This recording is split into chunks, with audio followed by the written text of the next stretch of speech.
Have you been struggling to find the right lifestyle for you? Maybe you've never been taught how to choose what's right for you in your daily life. In this podcast, I share with you how to learn to create a lifestyle that is suitable for you and how to succeed at life, because when we have our lifestyle right, everything flows. Everything flows from there. My name is Supriya and I'm the founder of Seva Yoga and Transformation Academy. Here we learn how to transform our lives from aligning ourselves to our core values, our vision in life, and we go for it. So, in today's podcast, I'm going to be sharing with you some ways how to design your lifestyle. And at the end, I'll also share a tip on what to do to get started on this path. Let's face it, with the pandemic, we have learned so many lessons, and a lot of the lessons have been personal. But on the other end, there are lots of universal lessons that we have all learned, and through my conversations with friends, colleagues, and peers or even mentors, I've learned that everyone's seeking sustainability in their life, meaning it's going to be wiser for us to plan a way that doesn't create ups and downs or feasts or famines, and states of great joy and then states of great turmoil. So we want to come out of that, fluctuation and come into more of a stable way of being. So that's goal number one.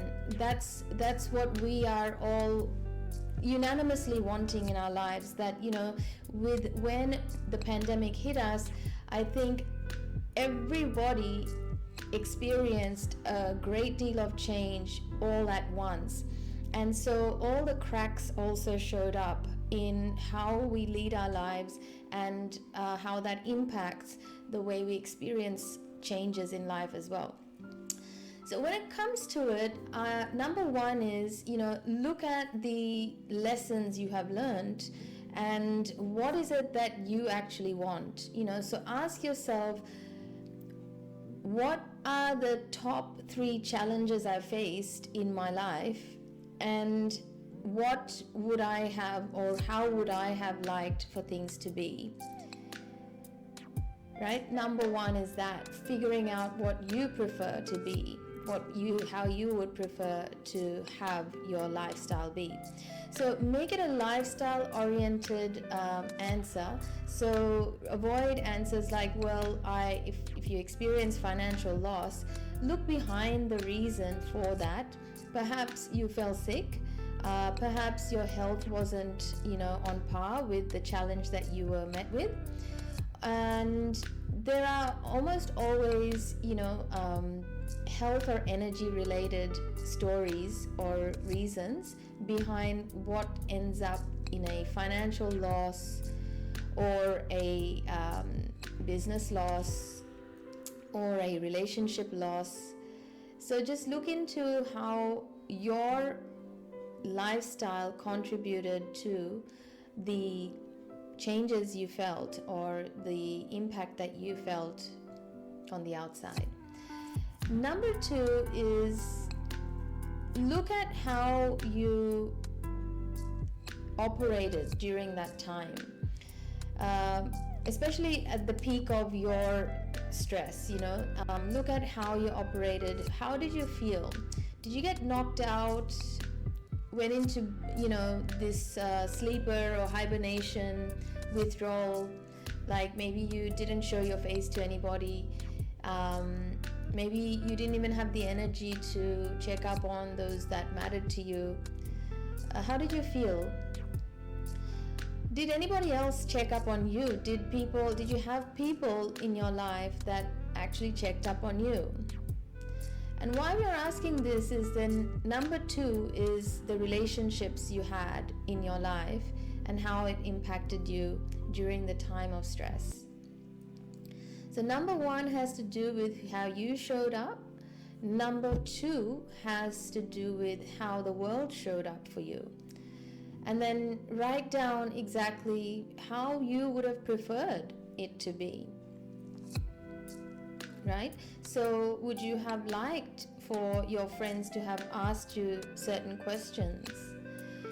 And this is something that is important for you, so you need to be completely putting it on your list of, non-negotiables. So write down all the ways other people showed up for you and how you experienced this time of stress in your life, and what sort of support system you would have preferred to have. All right.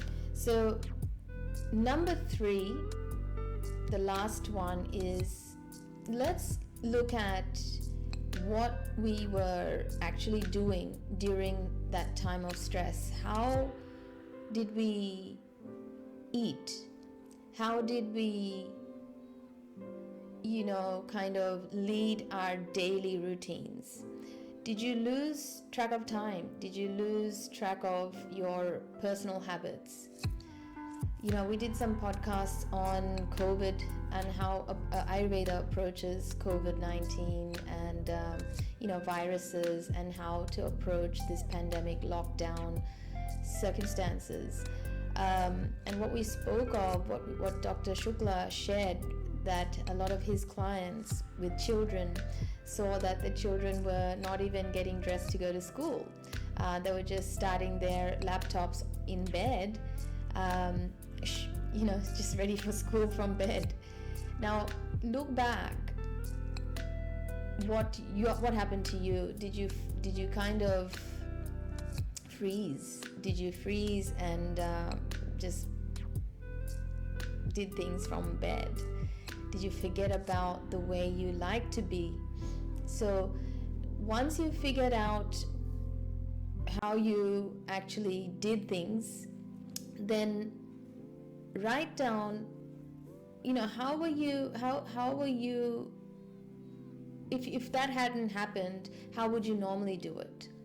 Because that will show you, how you would normally dress, how you would normally take care of yourself, what sort of standards you would maintain about your personal self-care routines, had you not been stressed, right? And this will show you what you really value about self-care, presentation, and how you keep your cup full in the world.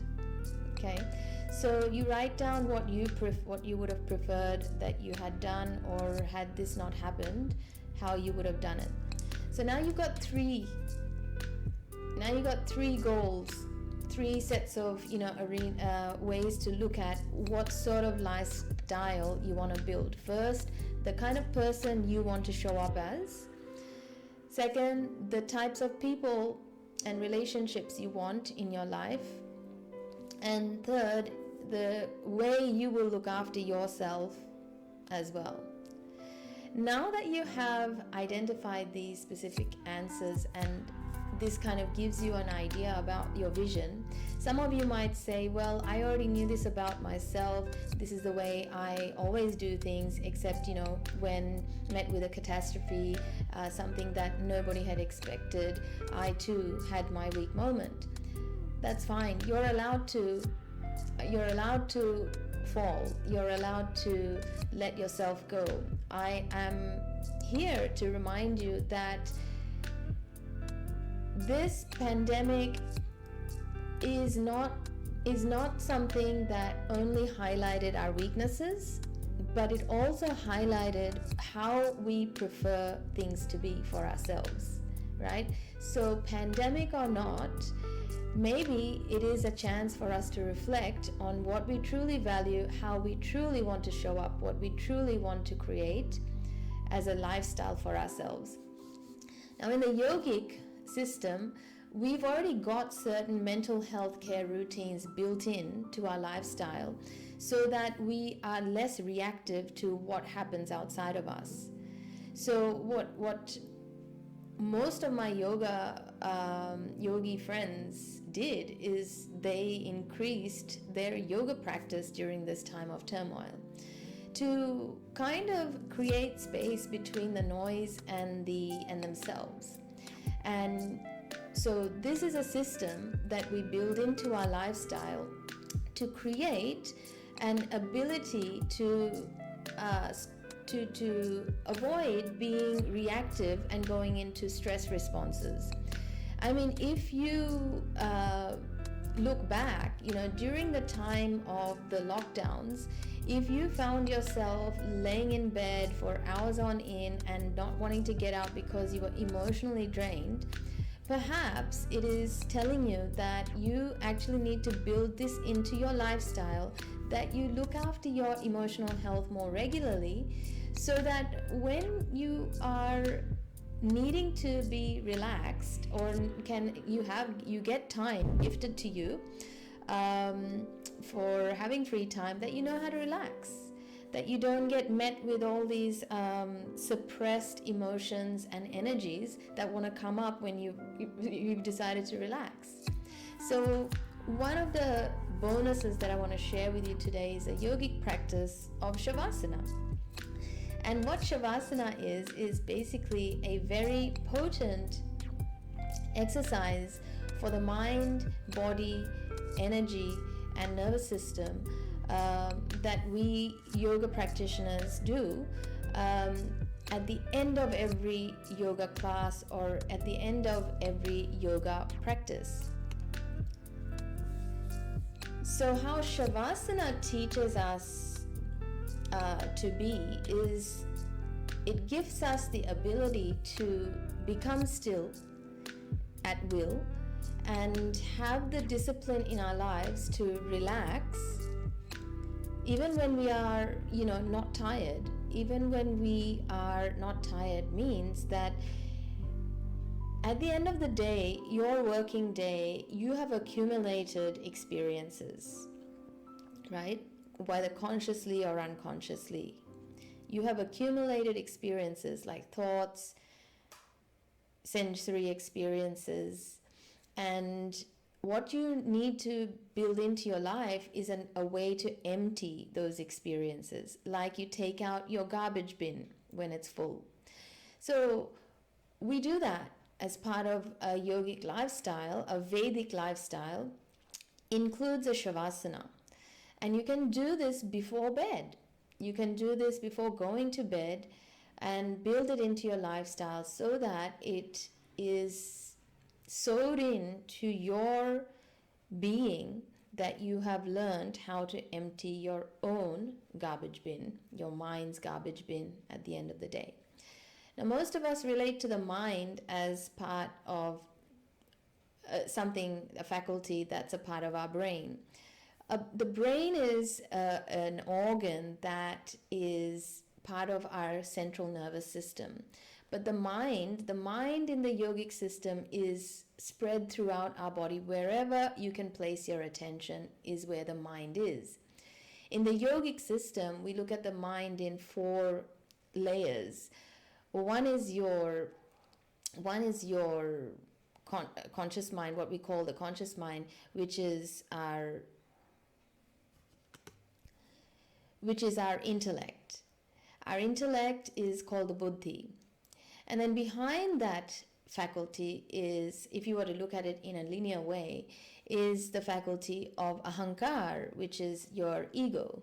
So whoever we identify to be. And then behind that is manas, which is our memories, which is the faculty of what we have learned in life. Okay?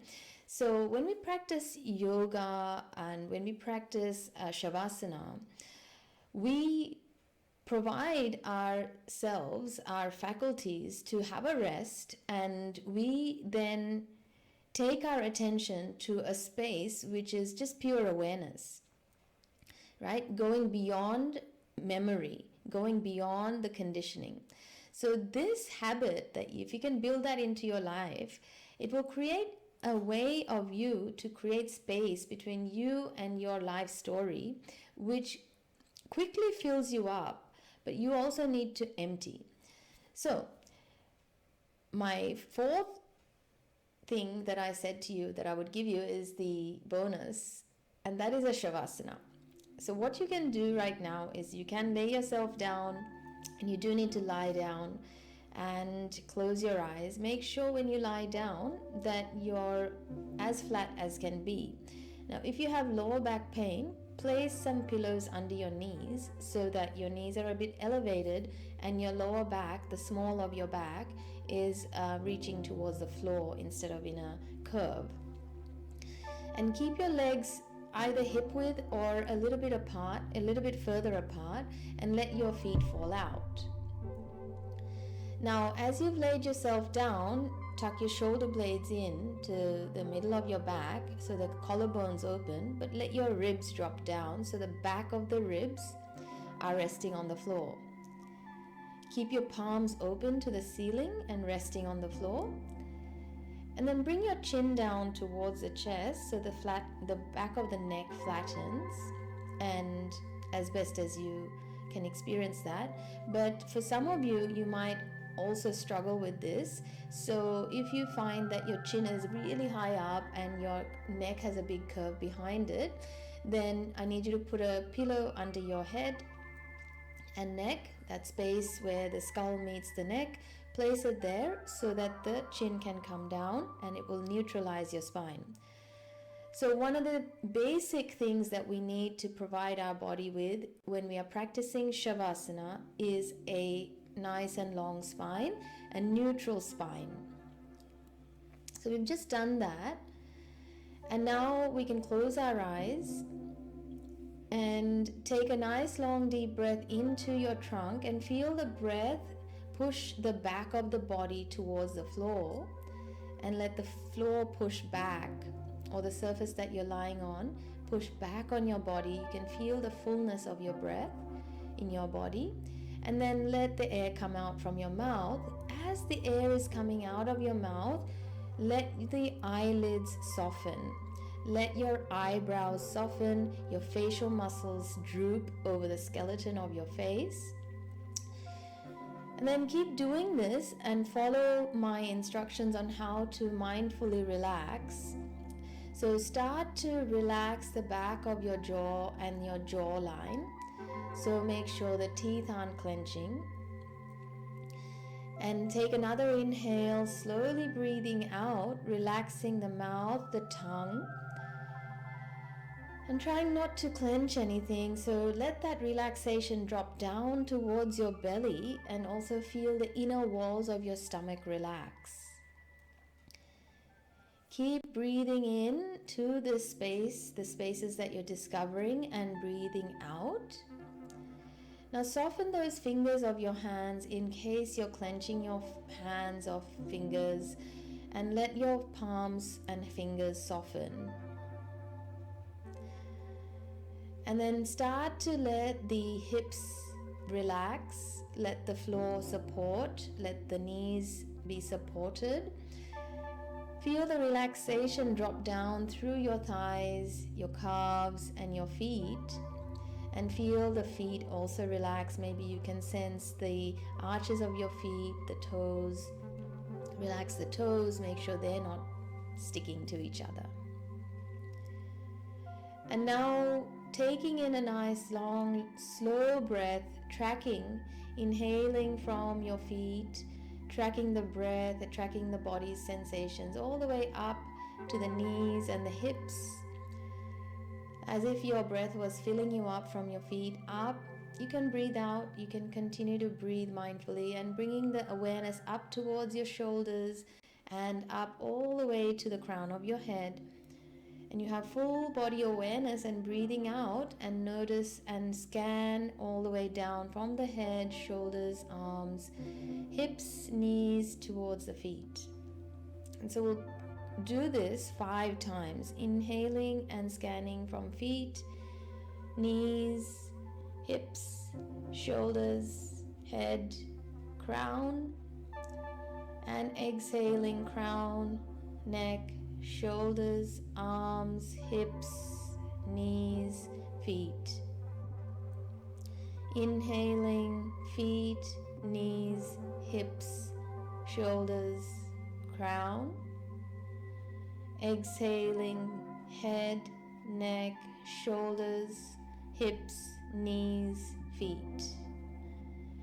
2 more like this. Inhaling, 6, 5, 4, 3, 2, 1. Exhaling, 6, 5, 4, 3, 2, 1. One last round. Inhaling, 6, 5, 4, 3, 2, 1. Exhaling, 6, 5, 4, 3, 2, 1. Now just allow yourself to not control your breath anymore. Allow yourself to lay still, and lay still for as long as you want. And if you have a time constraint, let's just stay here for 1 whole minute in silence and stillness. Commit to complete stillness, being relaxed.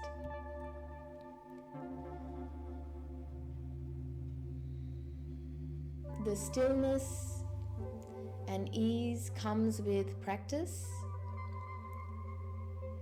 And the more you practice this, the easier and quicker the process will become.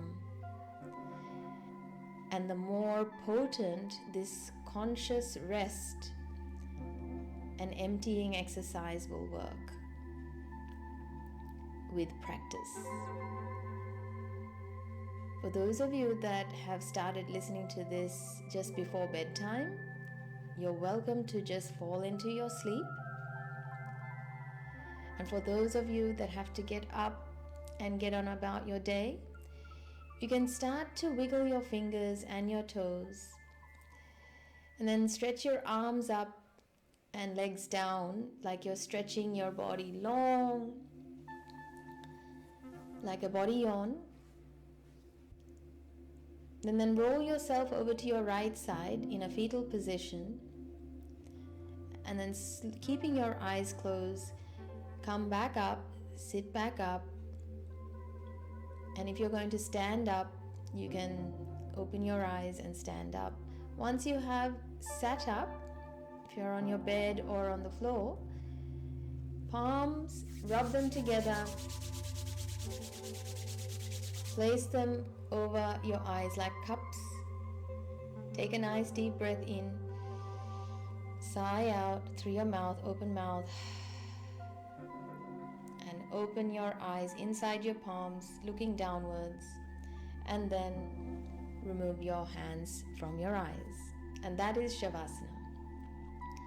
You can do this daily with my guidance, and let me know how you feel, if it's making a difference in your lifestyle. And now let's end this conversation with the reflection that, our well-being is completely in our own hands, and let this practice lead us to the changes we need to make. Thank you so much. See you next week.